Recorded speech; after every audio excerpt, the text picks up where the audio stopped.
अस्सलाम वालेकुम viewers, property price info में खुशामदीद। आज हम लाए हैं टेसा टाउन सेक्टर 65 के बारे में।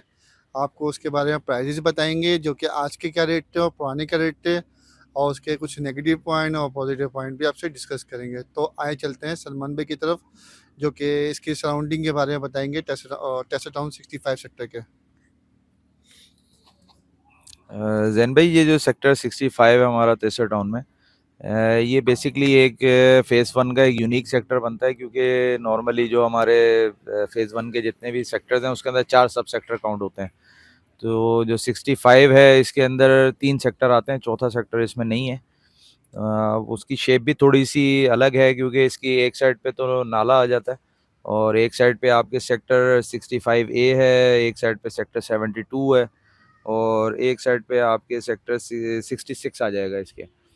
अच्छा, रोड्स के भी इसके देखा जाए तो दो तरफ इसके 100 फीट रोड है और 66 वाली जो साइड है इस टाइप इसके 150 फीट रोड है, लेकिन वहाँ पे कंड्यूट लाइन उसमें जा रही है, तो फिर वही डिवीजन जो है 50 फीट का ही आएगा। ताजिम भाई ये बताएं हमारे व्यूअर्स को कि इसके अंदर कितने कितने गज की कैटेगरीज हैं। जैन भाई, इसके अंदर अगर हम देखने जाएं तो इसके अंदर 80 गज की आपको कटिंग मिल जाती है। सबसे ज़्यादा इसके अंदर 80 गज की कटिंग है। उसके बाद इसके अंदर 120 गज की कटिंग आपको मिल जाती है। अच्छा, इसके अंदर 240 और 400 की भी कटिंग है, लेकिन वो महदूद प्लॉट हैं कुछ। तो एक है भी ये, और सलमान भाई ने जैसे आपको बताया कि एक यूनिक सेक्टर है, इसकी सेल परचेज भी कम होती है और इसके अंदर जो फाइल हैं वो भी मार्केट में कम आती है। जिन्होंने ली हुई है इसकी लोकेशन के हवाले से, वो फिर रखी हुई है, इतनी ज़्यादा मार्केट के अंदर इसकी सेल परचेज पे नहीं आती हैं फाइलें। सलमान भाई ये बताएं कि इस सेक्टर के अंदर सबसे ज़्यादा कम सेल परचेजिंग क्यों होती है। देखिए जैन भाई, जो सेल परचेज कम ज़्यादा का इसका रुझान ये भी होता है कि जो सेक्टर्स ज़्यादा शुरू में आ रहे हैं, यानी जिस तरफ से हम जाते हैं, जैसे हम शारा तेसर को देखते हैं तो शारा तेसर एक तरह से लैंडमार्क फॉर्म बन गई है। अब कोई भी आप तेसर टाउन का ऐड देख लें या कोई चीज़ भी देख लें तो वो गेट की तस्वीर ही है। तो एक तरह से वो जगह याद हो गई हैं। फिर हुआ ये है कि उसी शारा तेसर के ऊपर ज़्यादातर आपको स्टेटों वगैरह भी वहीं मिली हैं।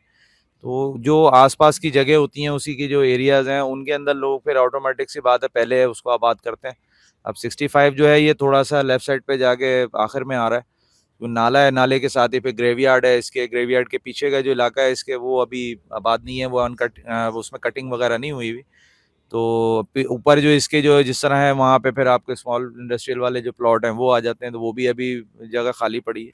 तो बैलेटिंग वगैरह तो हो गई है, चीज़ें तो लोगों के पास हैं अभी, लेकिन ये है कि इस तरफ का अभी रुझान इतना नहीं है लोगों का, क्योंकि जब तक वो उस तरफ ही ज़्यादा सेल परचेज हो रही है तो वो उसी की तरफ जा रहे हैं लोग अभी।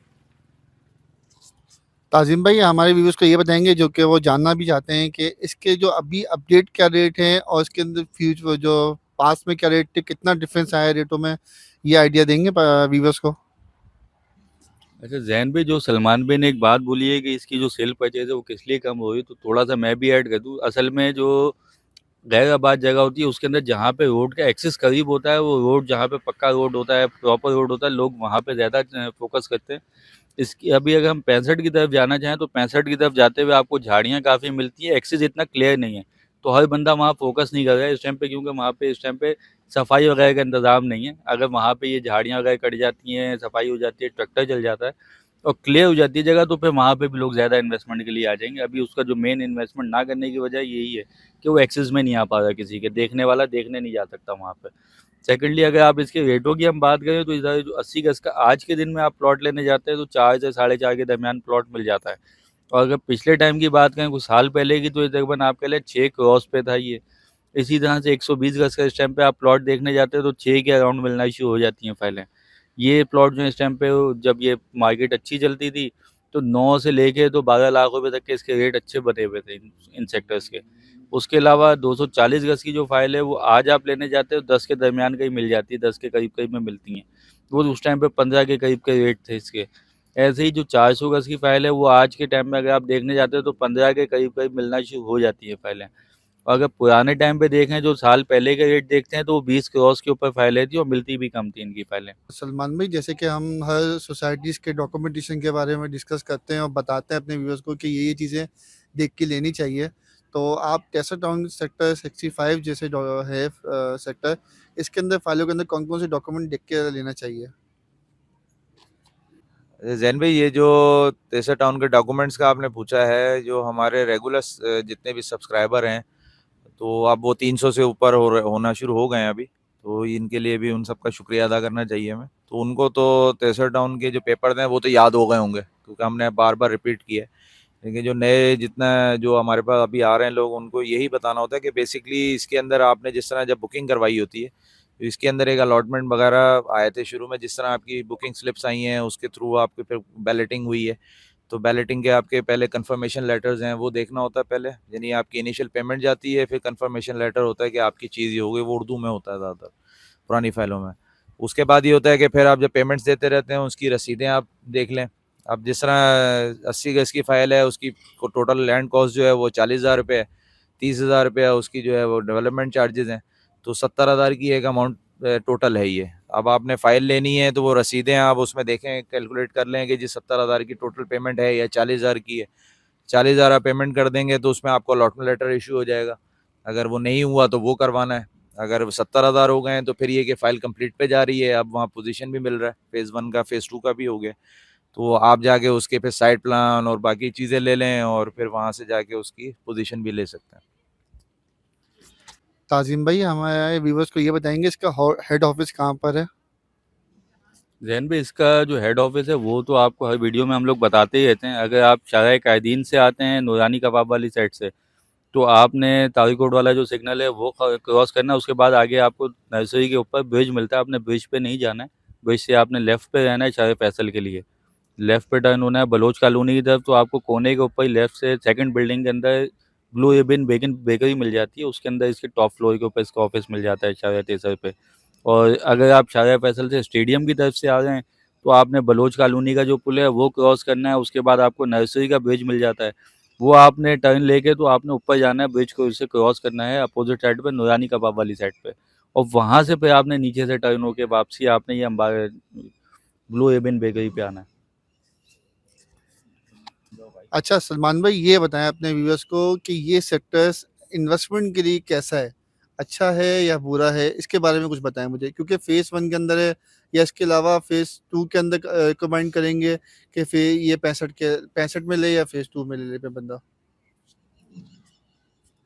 देखिए जैन भाई, जो किसी चीज़ की, किसी भी जगह की जो कामयाबी और नाकामी है, वो तो इस चीज़ में है कि उसमें रिहाइश के लिए कितनी चीज़ें कन्वर्ट हो रही हैं। अब फ़ेज़ 1 का जो ऑप्शन है वो इसलिए है कि फ़ेज़ 2 के अंदर तो जैसे बहुत सारे अभी जगह हैं, वो अभी बैलेट भी नहीं हुई है इनकी, उसकी भी कटिंग नहीं हुई है। फिर दूसरा ये है कि वो काफ़ी अरसे से जगह खाली रही है, तो उसके अंदर फिर दूसरे मामलात भी हो गए हैं, फिर उसमें गोठें भी आ जाती हैं। फ़ेज़ 1 के अंदर थोड़ा-सा ये है कि ये बीच का जो एरिया है ये बहुत क्लियर है ये। तो फ़ेज़ 1 के अंदर भी अगर आप जो जैसे 79 है अभी और 80 है, इसके अंदर थोड़ा-सा अभी लोग कंस्ट्रक्शन पे चले गए हैं।